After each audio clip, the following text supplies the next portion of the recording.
empezamos ya con cosas un poco más prácticas, que también son prácticas las de ayer y antes de ayer, pero bueno, para vosotros son un poco más duras. Hoy ya vamos a hablar de recría de novillas, de alimentación de la reposición, y contamos para ello con el doctor Pedro Sayalero, que es veterinario de la Universidad Complutense de Madrid. En el año 1986 trabajó en una empresa de leche 2 años, después trabaja en una empresa de genética de rumiantes, y ahora desde hace varios años trabaja en el Grupo Trouw Ibérica como jefe y director técnico del servicio de alimentación de rumiantes. Bueno, por supuesto la formación es exhaustiva en Holanda, Inglaterra. Ahora mismo la tendencia es más hacia Estados Unidos, Cornell, pero bueno, es un auténtico especialista en nutrición, tanto de, por supuesto, de novillas como de vacas, pero va a hablarnos de recría de novillas. Espero que aprendamos mucho de él, que yo creo que sí. Y nada más, simplemente dejaros con él y todo esto.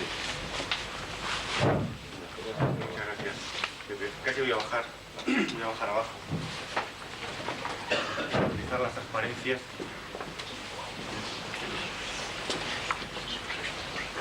Bueno, yo antes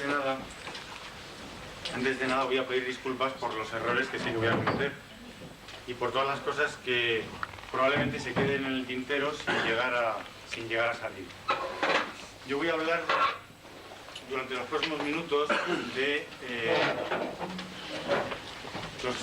la alimentación de los animales de reproducción, haciendo especial hincapié al momento, en la primera fase, en la que el animal todavía no es un rumiante funcional. ¿Qué es lo que ocurre en ese momento? ¿Qué problemas puede haber? ¿Qué limitaciones enzimáticas podemos tener? ¿Y qué soluciones podemos dar para que no haya problemas desde el principio?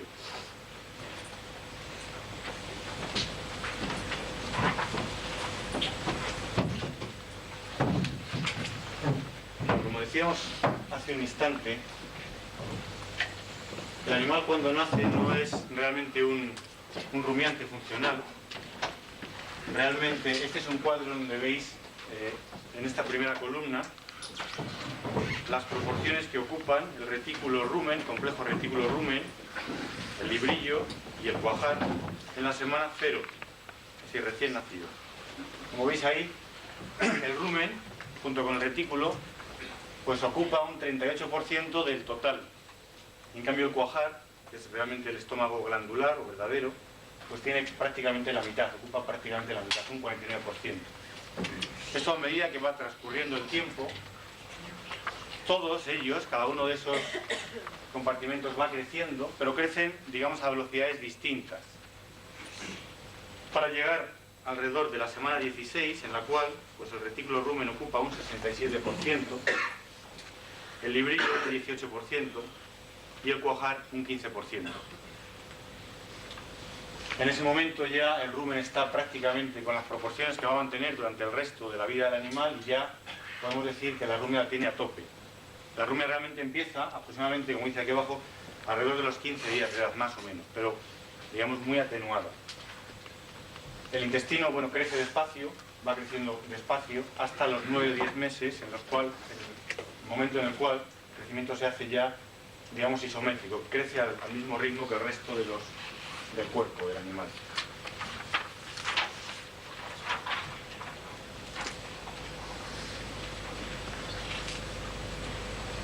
En ese primer momento, realmente la alimentación del animal es líquida.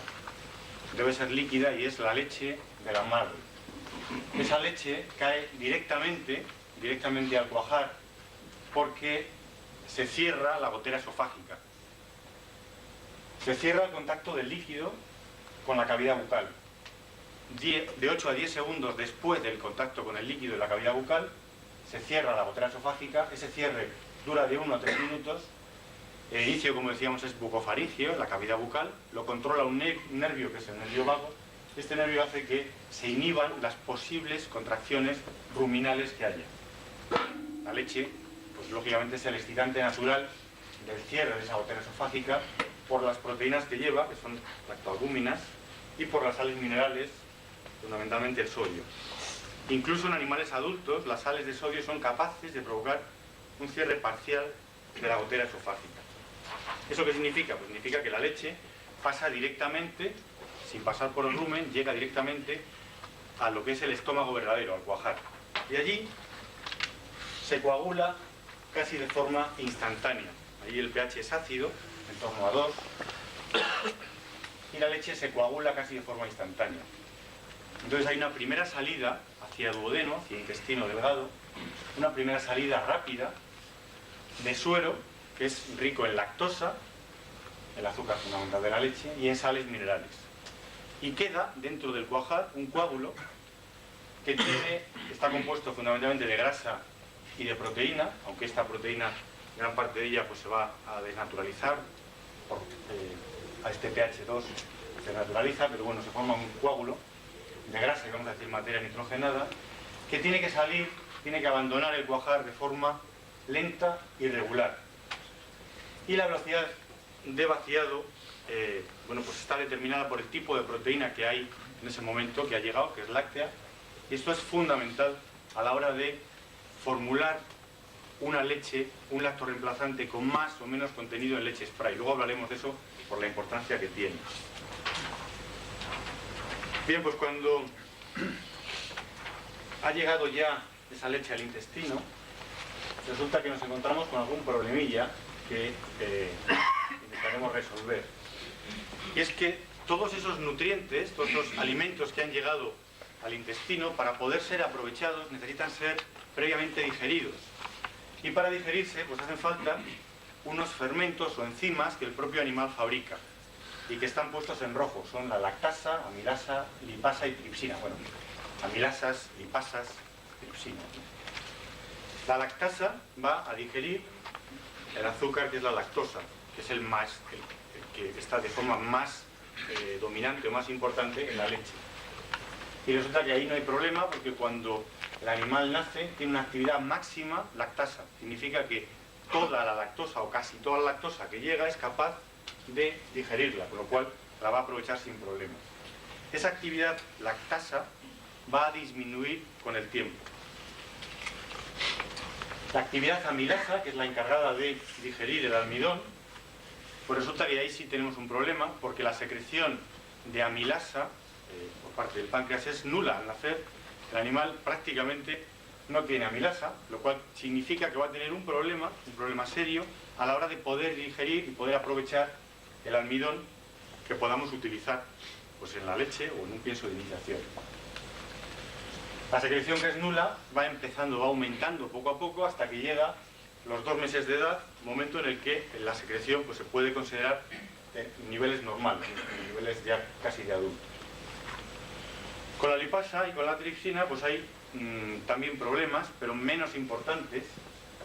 La lipasa es la encargada de digerir las grasas, triglicéridos grasas. Su secreción es muy débil al nacer, pero en la primera semana, en menos de una semana, se triplica la secreción de lipasa, con lo cual puede digerir los lípidos, puede digerir los triglicéridos, las grasas. Y con la tripsina pasa algo muy parecido.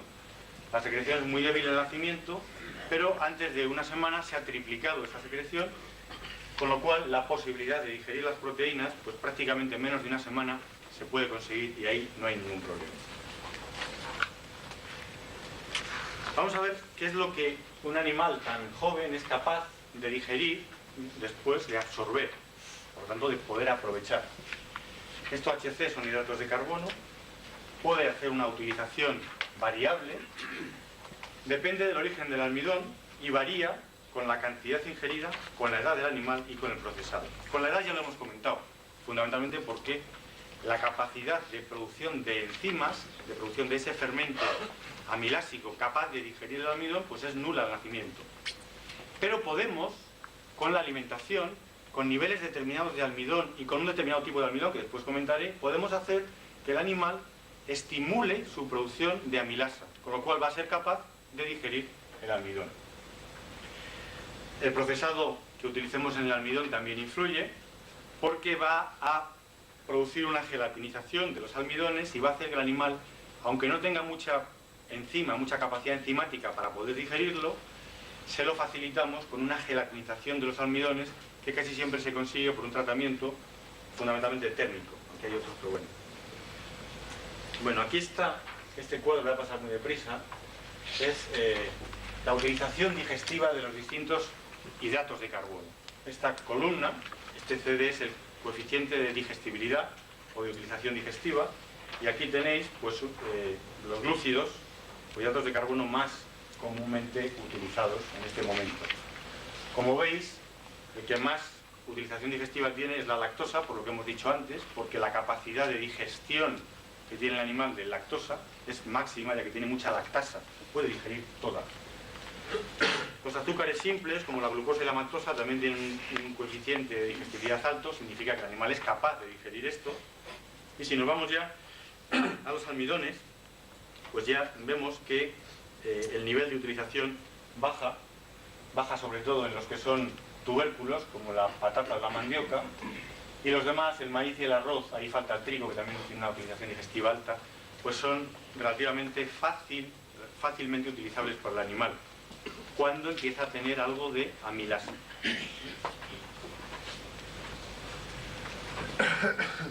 Esto es la digestión y absorción de los lípidos, de las grasas, tiene una absorción lenta y regular, condicionada por lo que decíamos, por ese vaciado gástrico, que tiene que ser lento y regular, ese coágulo que se forma cuando cae la leche en el cuajar, tiene que ser vaciado lento y regular, y la absorción también es lenta y regular.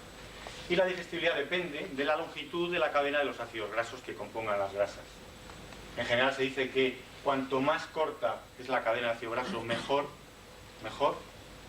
más digestible es, y cuanto más insaturado, mejor, más aprovechable, más digestible es. Esto de la insaturación es porque la molécula es un poco más polar y se puede, en medio acuoso, que es el intestino, pues se puede absorber mejor. Pero no hagáis mucho, no os compliquéis mucho con esto.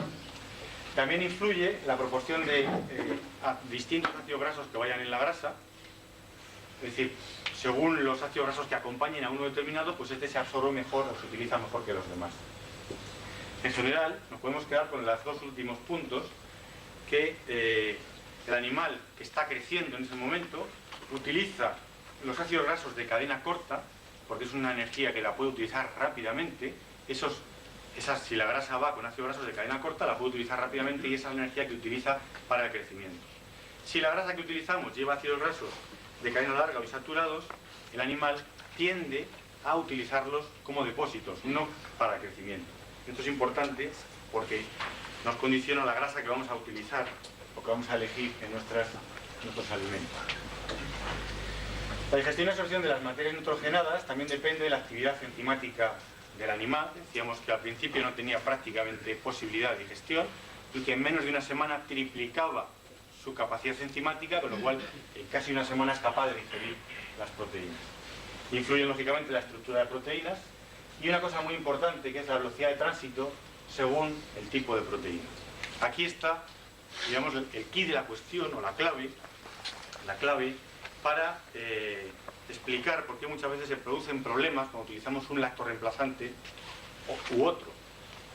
Es decir, el hecho de que la proteína sea toda láctea, que nuestro lactorreemplazante aporte toda la proteína de origen lácteo, significa que la velocidad de vaciado gástrico es pues la fisiológica, la normal, la que debe tener el animal.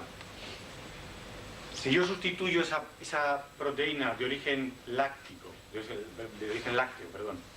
por una proteína de origen vegetal, puede que desde el punto de vista digestivo no haya problemas, desde el punto de vista de los aminoácidos que aporta esa proteína no haya problemas, sean los que necesita el animal, pero sí varía la velocidad de vaciado gástrico. Si es de origen vegetal, el vaciado gástrico es más lento, y si es de origen animal, que se pueden utilizar en las leches, pues pescados hidrolizados, etc., el vaciado gástrico es más rápido. Y tanto en un caso como en otro, lo más probable es que haya problemas digestivos.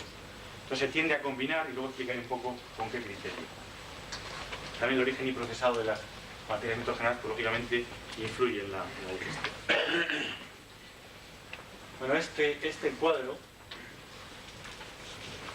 lo mismo, aquí tenéis la columna del coeficiente de digestibilidad, o de utilización digestiva de las distintas materias nitrogenadas que se utilizan en esta edad. Como veis, la leche spray y los sueros son los que más alta digestibilidad tienen. Y luego pasamos al... Esto no es harina de pescado normal, es un pescado hidrolizado, ¿eh?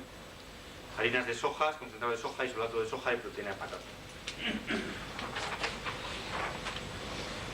Bien, una vez que tenemos ya esto, vamos a ver, hemos visto que el animal no es un rumiante, hemos visto que tiene unos condicionantes enzimáticos, es decir, que no puede aprovechar todo lo que le demos, sino que puede aprovechar aquello para lo cual está preparado, aquello para lo cual tiene enzimas, fermentos, que son capaces de digerir esos alimentos. ¿Qué es lo que recibe el animal? Bueno, pues empieza, o debería empezar siempre, recibiendo el calostro, que es el primer alimento del animal. Es importante que le demos alrededor del 8%, del 8 y el 10% del peso vivo en las primeras horas de vida, muy importante. El calostro aporta un alto nivel de energía, porque tiene bastante grasa, luego veremos en la siguiente transparencia qué niveles está. Transfiere muchos anticuerpos, vamos a decir, defensas, en forma de inmunoglobulinas, el calostro al ternero, a la ternera, y esto le va a proporcionar una defensa pasiva que durará aproximadamente unas 3 o 4 semanas. La defensa activa es la que el propio animal ha sido capaz de producir. Y hay un momento en el que está bajando la defensa de la madre y está subiendo la defensa suya. En ese punto de cruce es el momento más crítico, porque es cuando más posibilidades tiene de tener problemas patológicos, porque el nivel de defensas es mínimo. El calostro tiene también un efecto laxante, que va a ayudar a la eliminación del meconio. Esto del meconio pues son los restos que quedan dentro del intestino o del digestivo que el animal tiene que expulsar para empezar con la alimentación normal. Decíamos al principio que es importante que el calostro se tome en las primeras horas de vida por dos motivos. Primero, porque la concentración de defensas de inmunoglobulinas que está produciendo la madre y que van en el calostro disminuye muy rápidamente, y que prácticamente en las 24 horas después del parto ya está disminuyendo mucho. Pero es que hay otra razón más importante además, que es que la permeabilidad intestinal disminuye a un 50% en las primeras 12 horas después del parto. ¿Esto qué significa? Pues fijaros que el intestino, en este momento del animal prácticamente recién nacido, tiene como pequeñas ventanas, vamos a decir. Y por esas ventanas, estas inmunoglobulinas, estas proteínas, son capaces de pasar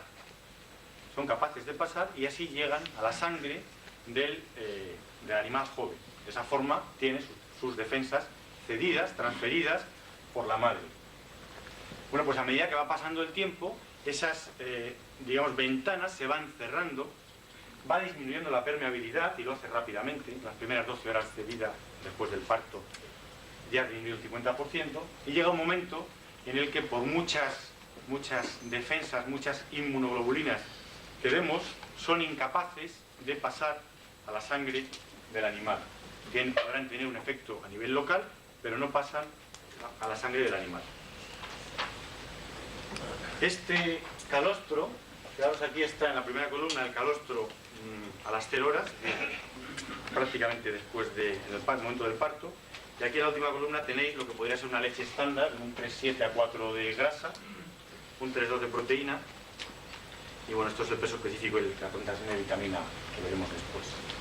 Si eso lo comparo con el calostro en el momento justo después del parto, pues vemos que tiene mucha más grasa, un 6,7 de grasa, que tiene mucha más proteína, un 14 nada menos, claro, lógicamente porque hay mucha de esa proteína que son las defensas que yo decía antes, las inmunoglobulinas que van en el calostro. Tiene mayor peso específico, lógicamente, porque tiene más nutrientes.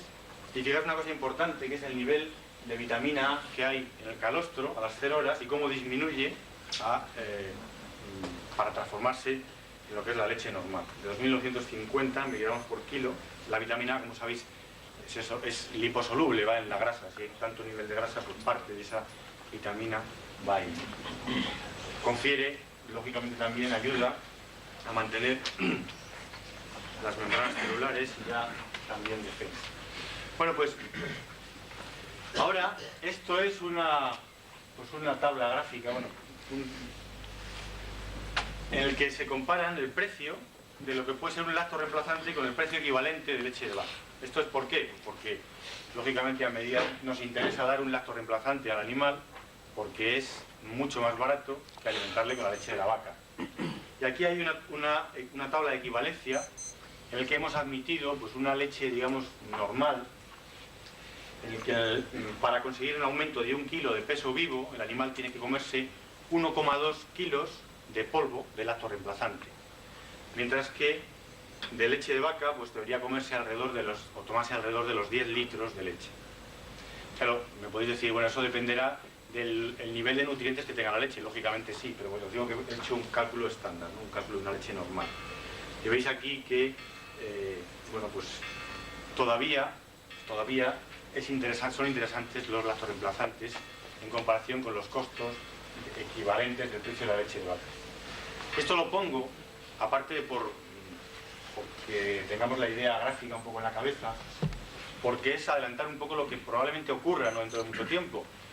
Y es que, como sabéis, los que estéis utilizando algún lactoreemplazante en vuestra explotación, pues igual habéis notado que con el paso del tiempo, en los últimos años, ha ido cambiando el porcentaje de incorporación de leche spray. Y eso lo han cambiado las fábricas, los fabricantes de leche spray, por una razón. Y es porque la leche spray ha estado y sigue estando subvencionada por la Comunidad Económica Europea. Hasta hace no mucho tiempo, si el lactoreemplazante llevaba un mínimo del 35% de leche spray, tenía acceso a esa subvención, pero ha habido presiones, por parte sobre todo de Alemania, para que se quitase esa subvención. Y entonces lo que han hecho ha sido, pues un término medio, definir lo que son las gamas altas y decir, bueno, pues damos subvención a los lactoreemplazantes que tengan como mínimo un 50% de leche descremada spray. Es decir, un fabricante que haga un lactoreemplazante con menos del 50% de leche descremada spray no tiene subvención, y si tiene 50 o más, sí tiene subvención. Bueno, pues la tendencia probable es que en no mucho tiempo la subvención desaparezca. ¿Es mucho dinero la subvención? Pues es mucho dinero. Una leche, para que os hagáis una idea, una leche del 60% de leche descremada spray, que contenga el 60% de leche descremada spray, pasaría, si quitan la subvención, pasaría a costar pues del orden de unas 85 pesetas más por kilo. Es bastante dinero. Entonces, bueno, pues para que tengáis una idea de cómo se mueven los costos. Bueno, pues entonces, si es interesante económicamente, a la hora de hacer un lactoreemplazante, ¿qué materias primas utilizamos? Pues lógicamente, esto va a pasar deprisa. En los hidratos de carbono, elijo azúcares o almidones, los azúcares los que mayor posibilidad de ser digeridos tenían, como es la lactosa y la glucosa, ambos con un coeficiente de digestibilidad mayor del 95%, y almidones de trigo, arroz o maíz, pero tratados para conseguir una cierta gelatinización, que tengan un coeficiente de digestibilidad del 90%. No en el primer momento, que como veíamos, la posibilidad de enzimática del animal para poder digerirlos no era muy alta, pero utilizándolos estoy estimulando la producción de enzimas, de amilasas, que van a ser responsables de la digestión del almidón. Eso me interesa porque luego le voy a dar también pienso. Con las grasas, pues las grasas que se utilizan son normalmente de sebo, manteca, coco y palma, y esos son los criterios de calidad, digamos, normales que se utilizan. Hay tres parámetros fundamentales, que son los últimos. La verdad es que los 4 últimos son muy importantes: que no tenga impurezas o tenga un nivel muy bajo, que no haya jabones en esas grasas, y que la acidez oleica y el índice de peróxidos pues sean muy bajos. La acidez puede ser baja porque la grasa es muy buena, o puede ser baja porque es muy mala, porque la acidez sube y luego baja. Entonces puede ser muy baja porque la grasa ya está, que no vale para nada, ¿no? Y por eso se utiliza el otro criterio también, que es el índice de los peróxidos. Por eso no le prestéis mucha atención.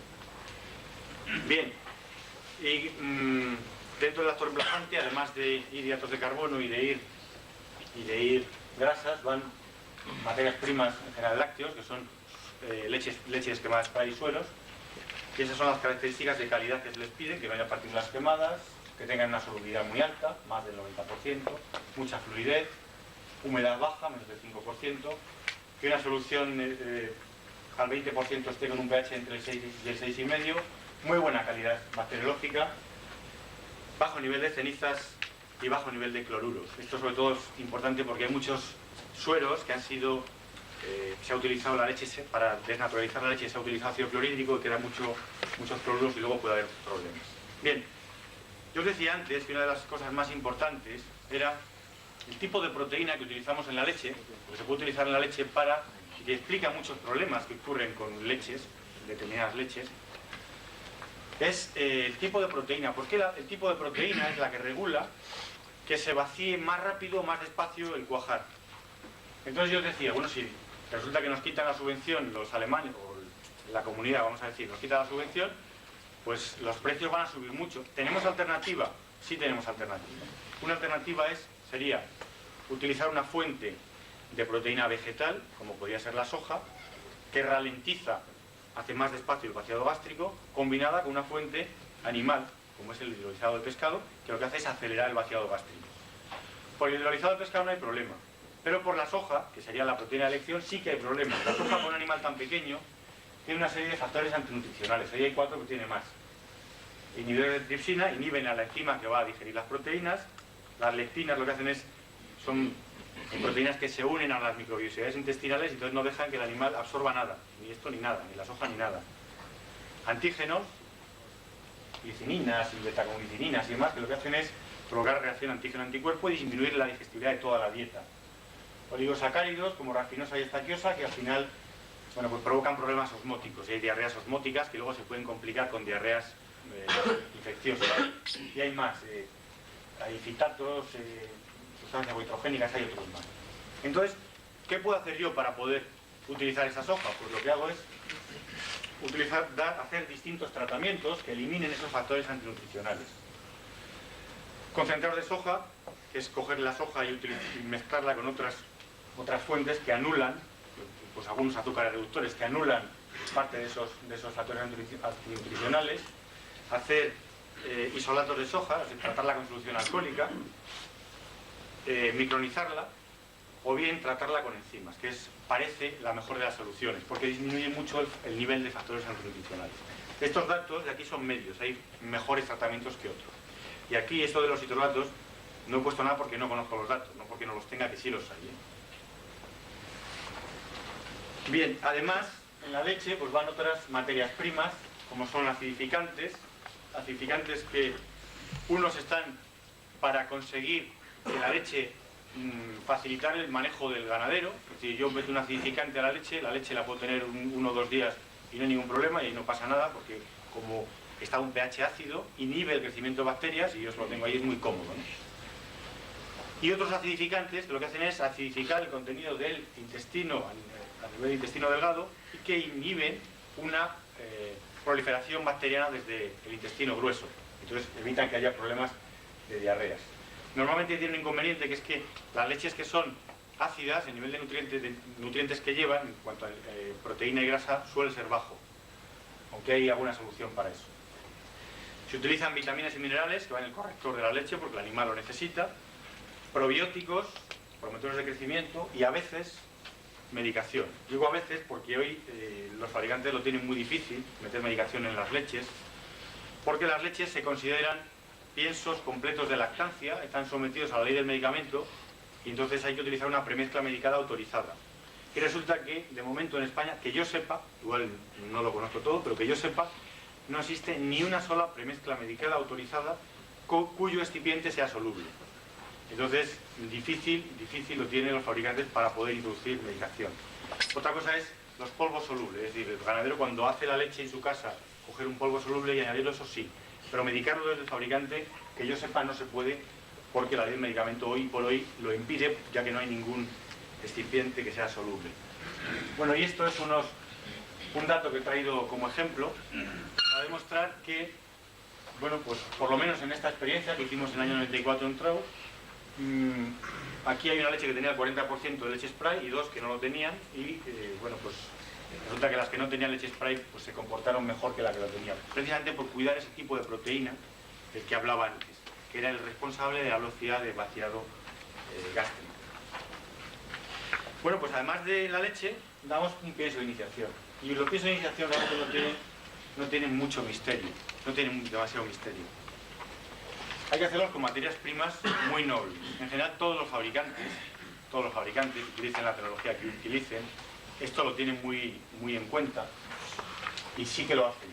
Utilizan materias primas muy nobles, con un control de calidad exhaustivo.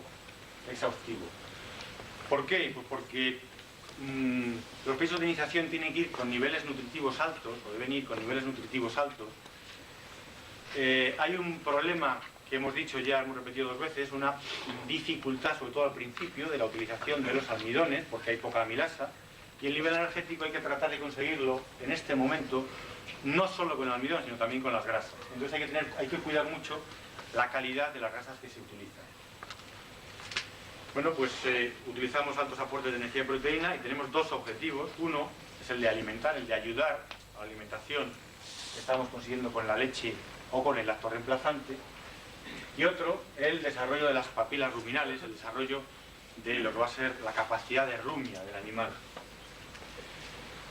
Antes, hace tiempo, y seguramente alguno de vosotros lo ha escuchado en alguna charla, o incluso lo ha leído, se creía que el desarrollo del rumen se conseguía gracias a la utilización de fibra, a la utilización de alimentos fibrosos, pues mucho heno, todo lo que tenía fibra, ayudaba a que el animal fuese rumiante antes. Esto realmente no es así, y está prácticamente demostrado, está demostrado que es interesante la utilización de piensos, de concentrados más que de forrajes, sin olvidar que el forraje tiene su papel que después vamos a ver.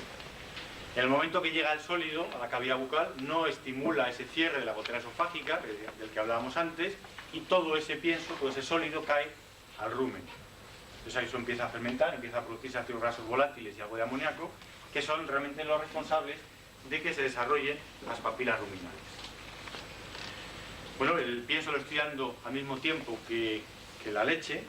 Tengo que tener mucho cuidado con este tipo de piensos, porque son todos, o casi todos los que hay en el mercado, muy higroscópicos. Eso significa que cogen mucho la humedad del ambiente, y más en una zona como esta, bueno, pues con unas humedades relativas, me imagino, bastante altas, ¿no?, pegadas al mar, ¿no? Entonces los piensos de iniciación captan mucho la humedad del ambiente y eso hace que empiecen a haber pues alguna fermentación que no son muy deseables.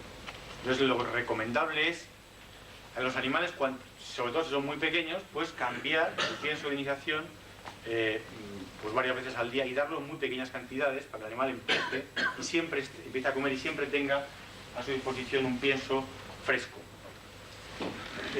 Todos los fabricantes de leche aconsejan un sistema de racionamiento, en general 2 tomas, una por la mañana y otra por la tarde, con entre 1,5 litros y 2 litros de lactorreemplazante o de leche ya reconstituida.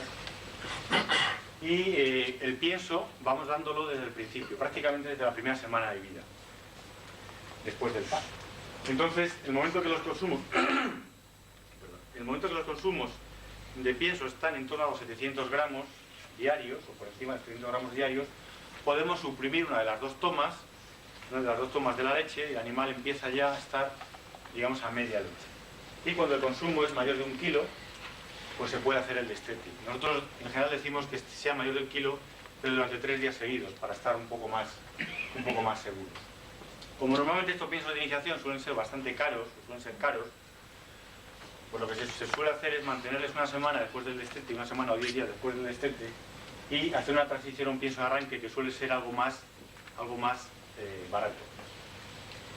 En este momento ya el animal va a tener posibilidades de digerir el almidón y aquí ya no es tan importante el cuidar que los niveles de almidón no sean excesivamente altos, aquí ya se puede, digamos, abrir un poco más la mano.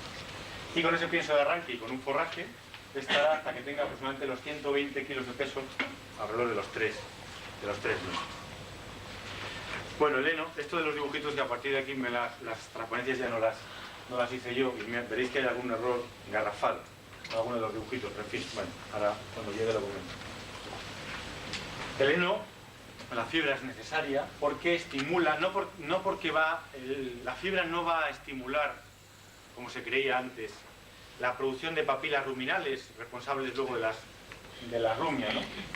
La fibra lo que va a hacer va a ser estimular las contracciones musculares del rumen.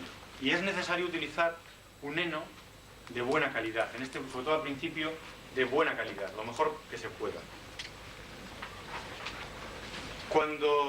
Hasta este momento, podemos decir que hemos estado viendo lo que podríamos decir cría. A partir de aquí vemos lo que es, lo que mucha gente ya habla de recría. Yo creo que hay dos capítulos, dos asignaturas pendientes en lo que es la alimentación de vaca de leche. Una asignatura pendiente es la recría de novillas y otra asignatura pendiente son las vacas secas. Por una sencilla razón, porque para todos los, digamos, ganaderos, incluso los profesionales que nos dedicamos a esto, pues enseguida se nos va la atención a aquello que está moviendo el dinero, aquello que es más vistoso, que es la producción, ¿no? Miramos enseguida a las vacas de producción y a las de alta producción, pues más que a las de media o a las de baja. Y realmente, donde está el futuro es aquí, en la recría de novillas y en las vacas secas. Las vacas secas son el futuro de la siguiente lactación y habría que considerarlas no como el final de una lactación, donde ya le doy la barredura, lo que no han querido las demás se las doy a estas y ya está, ¿no? No es eso, las vacas secas es el principio de la siguiente lactación, ahí es donde me estoy jugando la siguiente lactación. Y si lo hago bien o mal, ahí luego lo veré en la lactación. Una de las intervenciones de estos días pues es la alimentación en el periparto y seguro que el tema este se toca. Y luego la recría de las novillas pues es el futuro no a un plazo inmediato, sino digamos un medio plazo. Es importante porque económicamente, según cómo se hagan los números, puede representar el 20% de los costes. Va desde los 3 meses hasta el primer parto y ahí tenemos que intentar que haya un crecimiento idóneo en altura y en anchura. Vamos a intentar tener el máximo desarrollo glandular de la ubre y la máxima capacidad de ingestión de materia seca que sea posible en el animal. Bien, pero resulta que tenemos que tener un programa sanitario. Yo voy a poner uno que no, bueno, con esto no quiero decir que sea ni bueno ni malo, pero es uno. Realmente la producción de la leche, que es lo que nos reúne, nos congrega a todos aquí hoy, pues podríamos compararla como una mesa con 4 patas. Y son necesarias las 4 patas para que la mesa se mantenga de pie. Si yo quito una, la mesa se cae. ¿Cuáles son esas 4 patas en la producción de leche? Pues serían sanidad, la primera, alimentación, la segunda, manejo, la tercera y genética, la cuarta. Y resulta que yo puedo tener la mejor genética del mundo, las vacas mejores del mundo, pero si resulta que las tengo en malas condiciones sanitarias, mal alimentadas o mal manejadas, pues no son capaces de expresar su buenísima genética, no valen para nada. Entonces, muchas veces se nos olvida esa primera pata. Yo pongo aquí, bueno, pues los objetivos de lo que puede ser un programa sanitario: inmunizar a las novillas, conseguir una tasa óptima de defensas cuando llega el primer parto y animales, pues lógicamente bien desparasitados. Este es un calendario. A los 40 o 50 días una vacuna contra clostridios. Ahí hay unas cuantas de las que hay en el mercado. Muchas veces se dice, si vacuno contra clostridios, y resulta que como cuando me han dado el consejo el veterinario o el técnico que viene por mi casa, cuando se ha ido ya no me acuerdo si me ha hecho clostridios o si me ha hecho, bueno, voy a la comercial o donde sea, donde consiga el medicamento, la vacuna, y al final no sé de qué estoy vacunando. He vacunado, pero no sé de qué estoy vacunando, ¿no? Bueno, pues ahí hay unas cuantas de las vacunas contra clostridios. A los 3 meses de vida habría que vacunar de IBR, VVD, rinosucical y para influenza. A los 4 meses de vida habría que revacunar. A los 5 meses en las granjas no indemnes el tema de la brucela con B19. A los 12 meses de vida volver a revacunar. Y ya para todas las vacas, 2 meses antes del parto, pues una revacunación de los virus. También vacunar contra rota, corona y E. coli. Y vamos a ver cuál sería, o cuál podría ser una guía de criterio en la elección de vacuna de estos virus. Esta es una, la gente que estaba de acuerdo, pero yo creo que lo que hay que tener es, como filosofía, como idea, un programa sanitario, porque aunque muchas de vuestras explotaciones digáis que es una explotación cerrada donde realmente el riesgo es muy pequeño, bueno, pues el futuro va a vacunar porque cada vez la posibilidad de digamos, palo patológico pues va siendo mayor. Cuando el riesgo es ligero, pues utilizaríamos vacunas muertas que consiguen una inmunidad humoral rápida, que hay unas cuantas de las que hay ahora mismo en el mercado. En fin. Y cuando el riesgo es claro, pues podríamos utilizar vacunas vivas modificadas que consiguen una inmunidad celular más duradera. Y ahí también pues hay otras de las que hay ahora mismo en el mercado. La Catelmaster, la Tramur, en fin. Esto realmente lo pongo, se sale de lo que yo he venido a hablar, ¿no? De lo que yo estoy hablando ahora mismo. Antes hablamos que si amilasas, que si no sé qué, y bueno, ¿a qué vendrá todo esto? Pues viene a que es importante no descuidar esa parcela sanitaria en nuestra explotación, porque repito, podemos tener los mejores animales del mundo, pero como estén en malas condiciones sanitarias, mal alimentados o mal manejados, no vale para nada eso. Bien, ¿cuáles son las características de crecimiento en una novilla? Bueno, pues yo ahí he vivido en unos meses, en grupos de meses, de 3 a 6 meses hay un alto crecimiento de la ubre, pero la ubre crece, digamos, casi, ahí pone de forma isométrica. ¿Esto qué significa? ¿Esto isométrico qué? Pues isométrico significa que la ubre crece al mismo ritmo, o un ritmo similar al que están creciendo el resto de los tejidos del animal. Y ahí dice que es isométrico, realmente no es isométrico, es casi isométrico. Al mismo tiempo que están creciendo otros tejidos, crece la ubre. La clave en este momento estaría aquí, de 6 a 12 meses, porque hay un crecimiento alométrico. Esta palabreja significa que la ubre crece mucho más, deprisa, mucho más de lo que están creciendo el resto de los tejidos. ¿Cuánto más? Pues unas 3 veces y media más de lo que crecen el resto de los tejidos que está creciendo la ubre. Y ahí hay realmente un riesgo de engrasamiento. Si estoy utilizando un plano de alimentación muy alto, muy fuerte, hay un riesgo de engrasamiento que me va a hacer que el animal sí, pues vaya muy deprisa al crecimiento, pero realmente cuando luego ese animal tiene que dar leche, resulta que gran parte de esa ubre está ocupada no por tejido glandular, sino por grasa. Y entonces el animal no puede dar toda la leche que podría haber dado, que genéticamente está preparada para dar. Alrededor de los 12 meses llega la pubertad y ahí, a partir de ese momento, también hay un crecimiento casi también isométrico. Tanto aquí, de 3 a 6 meses, como aquí, no es isométrico del todo, crece un poco más, pero no podemos decir en general que es isométrico, casi isométrico.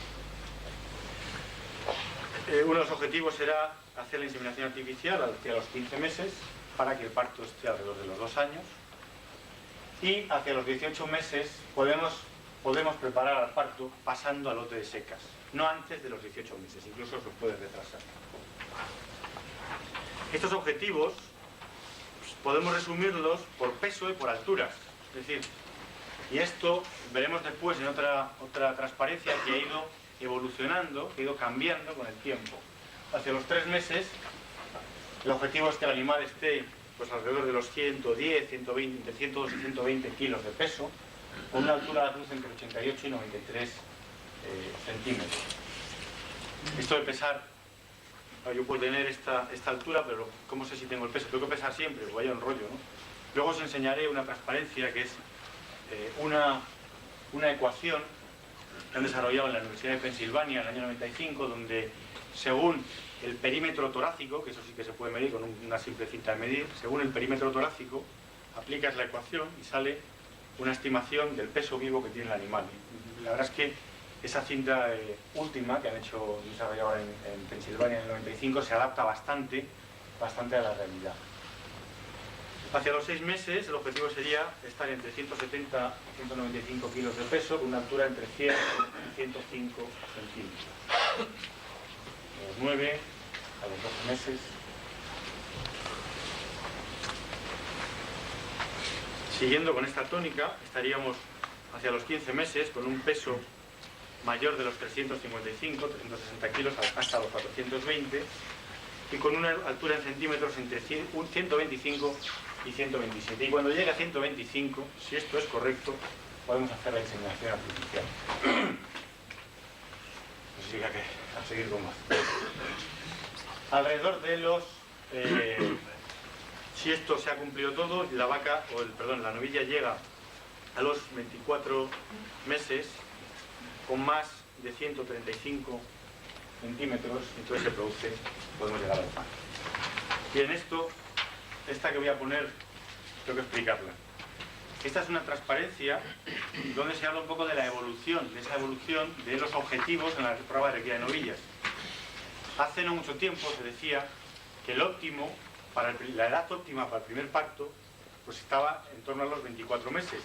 Y se decía también que por cada mes que yo adelantase el parto, la edad de parto, como media se podrían perder hasta 100 litros de leche.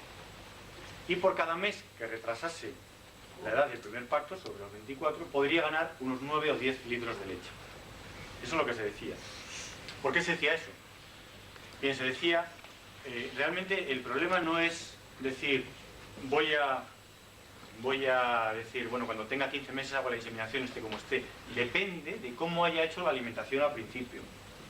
Depende de qué alimentación haya utilizado con el animal cuando era lactante todavía, por todo lo que he comentado antes. Ese momento es fundamental, importantísimo, por eso nos hemos detenido tanto en él.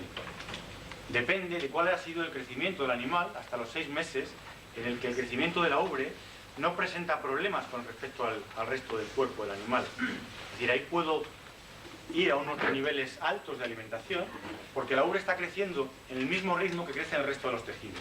Pero una vez que paso de ahí, de los 6 meses o 6 meses y pico, ya hay un riesgo importante de engrasamiento en la ubre, y a partir de ahí tengo que hacer una restricción, sobre todo restricción energética, para evitar ese riesgo.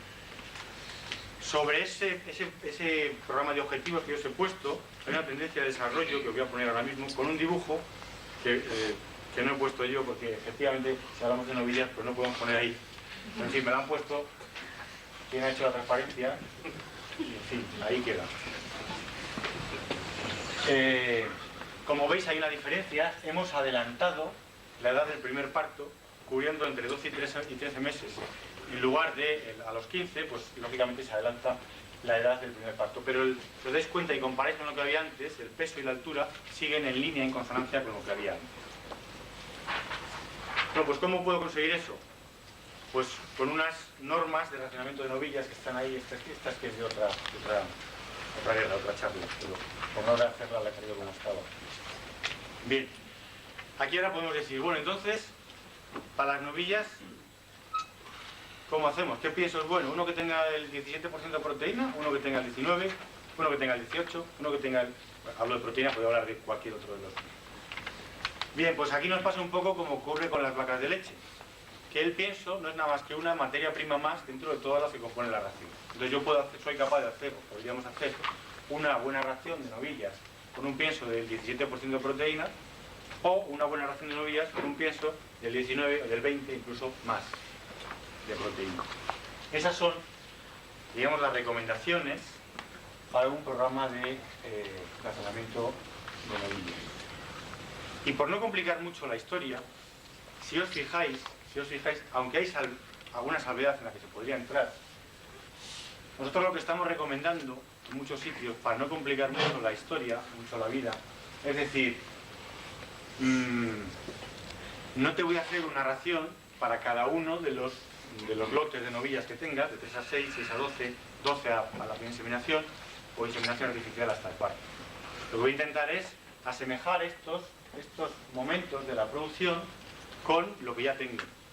Si os fijáis, novillas que estén entre 3 y 6 meses, esta ración, pues probablemente no se separe demasiado de lo que podría ser una ración de alta producción, de vacas de alta producción, o de casi alta producción, 17% de proteína, una unidad forrajera de leche por cada kilo de sustancia seca, etc. Y esta otra podría ser la ración de las vacas secas. Podría ser la ración de las vacas secas. Lo que me queda en medio podría ser un manejo de la alimentación con la alimentación de las vacas de baja producción, combinándolo con los forrajes que tenga disponibles.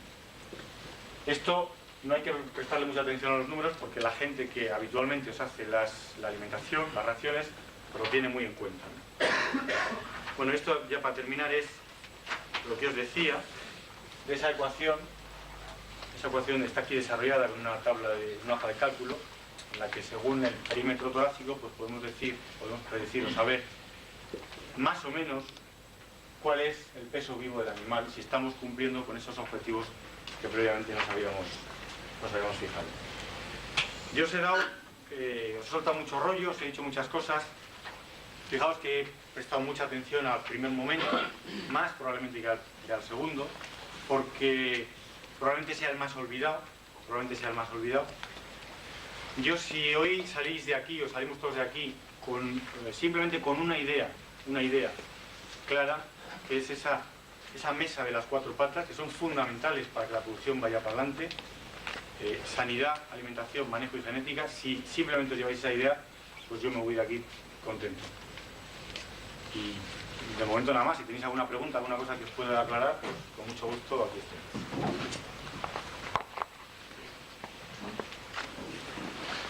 Venga, podéis preguntar algo, yo creo que hay mucho que preguntar.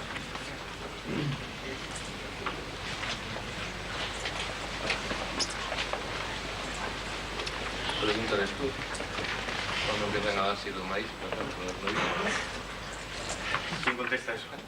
¿Cómo hacéis habitualmente? Es que el tema de las novillas, me imagino que cada maestrillo tiene su librillo, ¿no? Pero me imagino que en todo el norte pues es bastante común el sacarlas al prado y bueno, ya que Dios dirá, ¿no? ¿O no? Algo ahí, ¿no?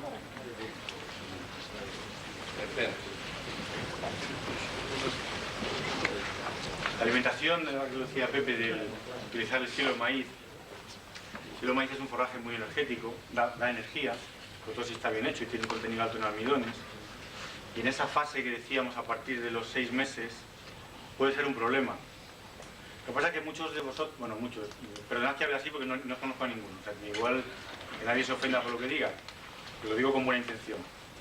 Muchos de vosotros seguramente pues el hecho de darle silo de maíz a las novillas le guste, o diga, qué bien mal, ¿no? Parece que la novilla va alegre, ¿no? Va para arriba alegre. Y eso puede ser pues como el cargar demasiado el carro. Si le cargas mucho no anda. Es decir, la ubre es fundamental que tenga tejido glandular, que tenga tejido con capacidad de producción de leche. Y si ese tejido está reducido porque hay mucha grasa que lo ocupa, pues hay poco hacemos. Ese es un momento clave. O sea, hay dos momentos claves. Uno es el paso al rumiante, por ese déficit enzimático que os he contado, y otro es el momento a partir de los 6 meses hasta que llega la pubertad, en el que la ubre crece 3 veces o 3 veces y media más de lo que está creciendo el resto del cuerpo. Y ahí la deposición de grasa pues llega a ser grande si estamos con una alimentación muy energética. Y si aquí en esta zona utilizáis mucho silo de maíz, y encima lo hacéis bien y le dais mucho silo de maíz, pues igual os estáis tirando piedras vosotros mismos a vuestro propio tejado. ¿Hasta cuántos kilos de maíz puede comer una novilla si a partir de los 6? De silo. ¿Hasta cuántos kilos de silo y de maíz? A partir de los 6 meses. Yo a partir de los 6 meses intentaría no darle silo de maíz. Por la razón que he dicho antes, porque es un forraje energético. Yo intentaría dar más henos y henos de buena calidad. Sobre todo al principio, más heno que silo. Y trataría además de no meter demasiada humedad en la ración de las novillas. Luego ya no hay problema. Lo utiliza y ya está. Con el límite que marque la energía y la capacidad de ingestión del animal. Dependerá de la materia seca que tenga el silo, etc.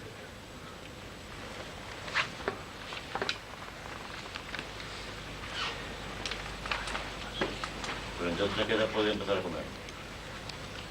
Como empezar a comer se le puede dar cuando quiera. El problema es un poco lo que decía antes. Es decir, cuando yo he puesto como ejemplo ¿cuál es el criterio bueno para formular un pienso de novillas? Pues es que puede ser bueno cualquiera. Puede ser bueno cualquiera. Con el silo pasa igual. Si yo estoy dando una parte del forraje con un contenido energético alto, resulta que luego el resto de lo que dé no puede ser muy energético.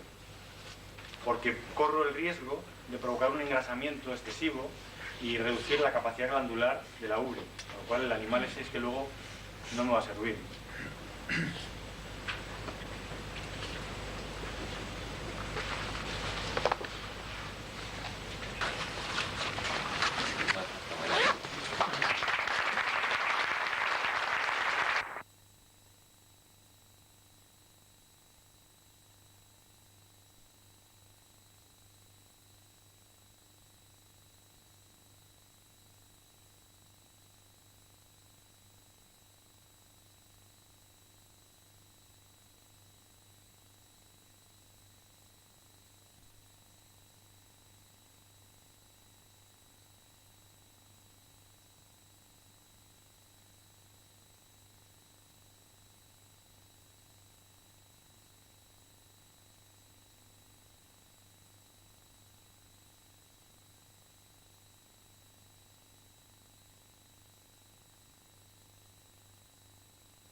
Buenas noches. Bueno, continuamos con las terceras jornadas de la esperanza de alimentación y hoy tenemos con nosotros otro amigo. Entonces, bueno, os voy a hablar un poco de él porque muchos lo conocéis. Trabajó en esta zona de campañas de saneamiento en el año 81. Supongo que no lo conoceréis porque creció bastante desde entonces. Pero hizo veterinaria, estudió veterinaria en Madrid y acabó en el año 1980. Después fue director técnico de dos granjas grandes, una de 700 vacas que fue Arroyo de Valladolid y Granja Terra también de Valladolid. De ahí pasó como director técnico de rumiantes a Nanta y lo que era después fue Tro Ibérica, que es donde trabajaba Pedro Sayanero, que estuvo ayer. Y después con un grupo de compañeros montaron su propia empresa que se llama Nutega. Ahora hace asesoramiento en alimentación en granjas de toda España y hoy supongo que nos dé unas cuantas ideas de la relación que puede tener la alimentación con la reproducción, ¿no? Y que nos aclare ese tema que siempre está muy relacionado. Los que hacemos reproductivo damos la culpa al nutrólogo y el nutrólogo al reproductivo. Entonces nada más. Bien, pues muchas gracias. Primero agradecer a la organización por haberme invitado y por volver un poco a donde empezamos. Como decía Pepe, en el año 80 y al 82 estuve por aquí peleando con algunos ganaderos, llevándome algunas vacas que no estaban demasiado bien. Bueno, vamos a hablar, según parece, de temas de alimentación ligados con la reproducción. En principio, vamos a hacer un pequeño bosquejo, porque aunque las vacas nos encanten, todo al final se traduce en una palabra mágica que es rentabilidad, producción, productividad y pesetas en el bolsillo. Podemos tener las mejores vacas del mundo, la mejor alimentación o el mejor manejo, pero en el fondo todo se va a traducir como una ecuación matemática. Y cuando nosotros tenemos una ecuación matemática, si cualquiera de los factores, aunque los otros sean muy grandes, si uno de los factores es 0, el resultado final es un huevo. Nos encanta hacer genética, tenemos las mejores vacas, manejamos fenomenal y a veces en alimentación quedamos un poco cojos. O al revés, tenemos una alimentación y un manejo exquisito, pero las vacas con las que partimos no son las adecuadas. Vamos a retocar un poquito cada uno de estos tres factores para hacernos una pequeña idea antes de empezar en lo que es realmente el tema. Genética, muchas veces decimos alimentación, genética. Es que tenemos que mejorar porque la proteína de la leche solamente se hace con genética. Yo creo que genética nos sobra como para aburrir. Se lleva trabajando con genética desde hace muchos años. Los toros yo creo que no han sido tan malos los que se han utilizado incluso a niveles de los centros de inseminación. Al ganadero le seduce el tema de la genética. Que si trabaja con un toro que mejora las patas, la uva y tal, me parece muy bien. Lo que pasa es que muchas veces tenemos animales que no sabemos atender adecuadamente. Hemos importado vacas de Alemania, hemos importado vacas de Francia con una capacidad genética muy buena. Luego, después que llegan aquí, no producen lo que teóricamente tenían que producir. ¿Por qué? Pues porque falla la alimentación o falla el manejo. Entonces, yo creo que la genética no es un factor limitante para poder obtener buenos rendimientos económicos. La alimentación, casi me podría decir que tampoco es uno de los factores limitantes más importantes. Creo que es imprescindible conocer mejor los alimentos. Para eso, en las dos charlas que habéis tenido los primeros días, os han hablado de las diferentes materias primas que se trabajan para poderlas conocer mejor, el tema de forrajes, tema de materias primas tipo pienso. Lo que pasa es que según hemos ido mejorando la base genética, tenemos que ir mejorando nuestro sistema de alimentación y cada vez es más complicado. Lo que sí está claro que hace unos años, cuando teníamos vacas de 3.000 litros, preñaban, no tenían cojeras, no había problemas, como yo decía, abren la portilla, salían al prado y les enseñábamos el periódico y valía. Pero ¿qué pasa? Hemos mejorado genéticamente y seguimos en muchos casos abriendo la portilla y enseñándoles el periódico. ¿Qué pasa? Las vacas cada vez, al estar más seleccionadas, es como si les hubiéramos metido en el ordenador un chip y su misión única es producir leche. Producir leche. Y la reproducción y las otras funciones vitales las dejan aparcadas. ¿Qué pasa? Las vacas van produciendo y luego tenemos problemas de cojeras, tenemos problemas de fertilidad, las vacas no quedan. Entonces entramos en la dinámica, lo que decía Pepe, es la alimentación, es un virus, es algo, pero lo que está claro es que las vacas no están funcionando, no le estamos sacando el rendimiento que teníamos que sacarle. ¿Qué pasa con las vacas? Al tener unas vacas mucho mejores nos permite menos errores a la hora de alimentar. Aquí yo siempre pongo un ejemplo, que puede ser un poco peregrino. Si yo sé conducir, como sé conducir, tengo un tractor y no tengo ningún problema. Y con que el tractor voy por la carretera, voy a 20 o a 30, aunque pegue un volantazo no pasa nada. Lo único que me puedo desplazar es medio metro a la derecha o medio metro a la izquierda, pero sigo en la carretera. Pero ¿qué pasa? Como sé conducir el tractor, me compro un Maserati y voy a 200 km por hora por una calella. ¿Qué pasa? En el momento que pega un volantazo, al sembrado. Y sigue siendo el mismo volantazo, pero claro, el coche no es el mismo. Entonces, ¿qué pasa? Estamos manejando y alimentando muchas veces esas vacas de alta genética como si siguiéramos trabajando con los tractores antiguos. Entonces, el manejo, que es la tercera pata de este banco, ¿qué consideramos como manejo? Pues una definición, a ver si me cabe.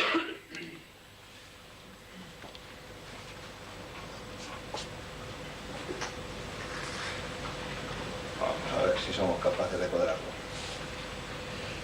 Podríamos decir que manejo es como una puesta en práctica armoniosa y coherente de todas las técnicas de ganadería, en las que influye tanto la genética, alojamientos, alimentación, ordeño, profilaxis, todo eso es manejo. Entonces, ¿qué obliga? A ser cada los ganaderos más técnicos, más especialistas en lo que están haciendo. Si queremos sacar rentabilidad, si queremos seguir teniendo animales de 3.000 litros o 2.500, desde luego esto me sobra. Pero claro, no, yo quiero tener vacas de 9.000, vacas de 10.000, vacas de 7.500. Necesitan un manejo y un sistema de trabajo diferente al que estábamos trabajando antes. Es donde yo creo que existen más lagunas y donde en los próximos años va a haber mayor evolución. Y lo estamos viendo y sintiendo en nuestras propias carnes.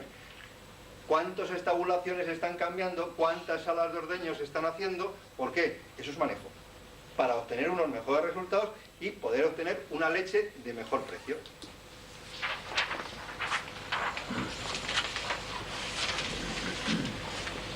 Cuando hablamos de productividad, decimos, cuando unimos estas tres patas del banco, decíamos que sacamos productividad. Pero esta productividad se puede obtener a corto plazo o a largo plazo. A corto plazo es como decir, pan para hoy, hambre para mañana. Es decir, tengo la grasa más o menos baja, subirla inmediatamente y decir qué bueno es fulanito, qué buena es la empresa menganita porque me han subido la grasa inmediatamente, no me dice absolutamente nada. ¿Por qué? Porque el problema que tenemos en las vacas es que los ciclos son muy largos.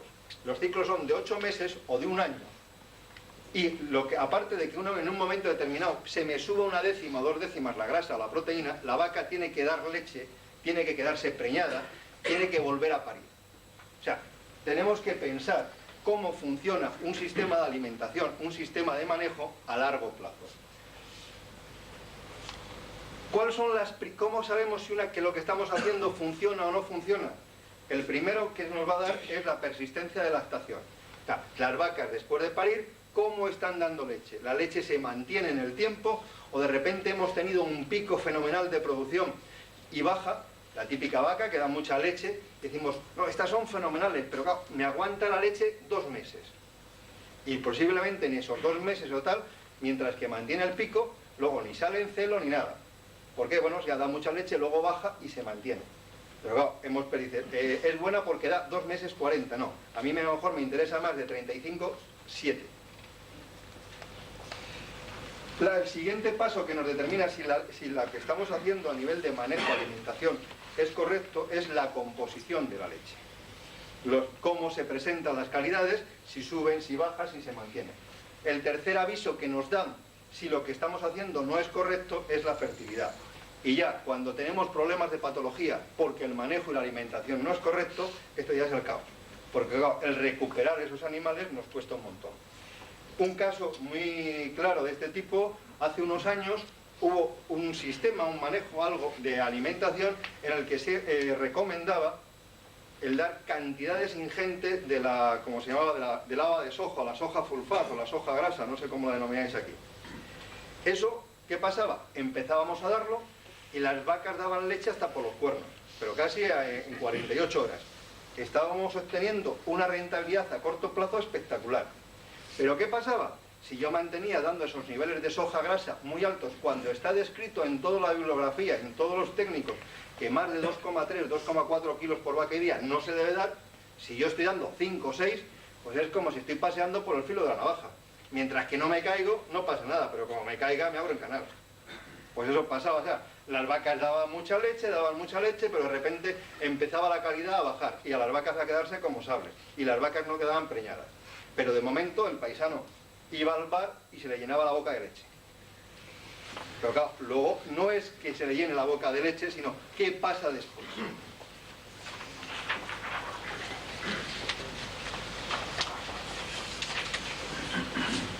Muchas veces estamos confundiendo que el hablar de alimentación es hablar de pienso, es decir, cómo hay que echar más pienso, hay que echar a pescado, hay que echar no sé qué. No nos confundamos. El objetivo fundamental de una buena alimentación es el forraje. Las vacas, mientras que no se demuestre lo contrario, son rumiantes y tenemos que basar la alimentación en los forrajes. Y luego complementaremos los forrajes con aquello que necesitan. Lo que sí está claro es que las necesidades de nuestras vacas, no, es que las vacas en Alemania, es que las vacas en Italia no. Una vaca de X kilos que produce una leche con tanta calidad tiene las mismas necesidades en Tapia, en Andalucía, en Italia o en Israel. ¿Qué pasa? Yo tengo unos determinados forrajes que tengo que utilizar y tengo que complementar para cubrir esas necesidades. Las alimentaciones pueden ser diferentes, pero las necesidades de las vacas no son diferentes. Esa vaca que hemos visto aquí en la última revista de CONAFE, que atrás pone el récord 300.000 litros de leche, tiene unas necesidades. Si esa vaca la tenemos aquí, no es que aquí no lo pueda. No lo puede dar si no la manejo igual y no come igual. O sea, si no cubro sus necesidades. Y no nos confundamos. La leche sale por las tetas y va en función de lo que come. Lo que no entra por la boca, por las tetas no sale. ¿Qué es necesario? Un buen manejo, cubrir las necesidades y tener unos buenos forrajes. Sí, es más fácil obtener leche de calidad y que las vacas funcionen con un buen forraje y un mal pienso que con un mal forraje y un buen pienso.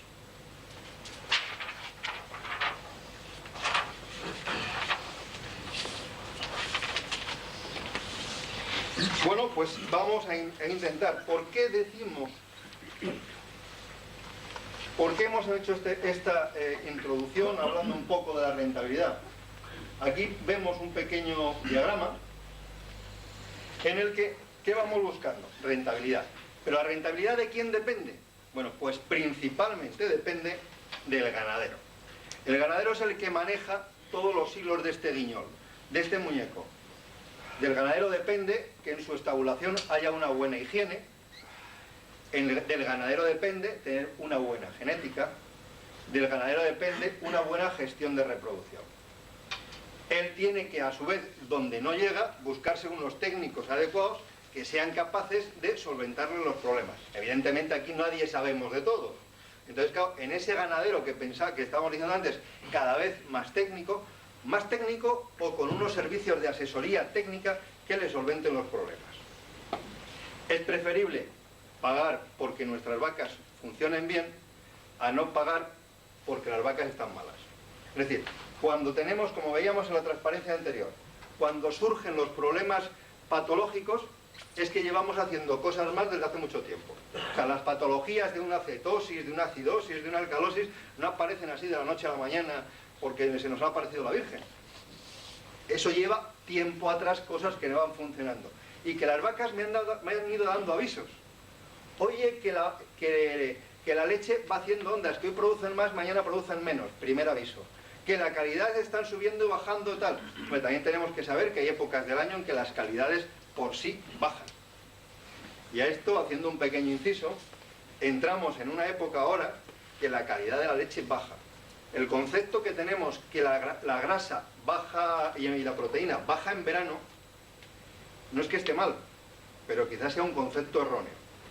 El mínimo de grasa y de proteína es en verano, pero la grasa empieza a bajar en el mes de febrero.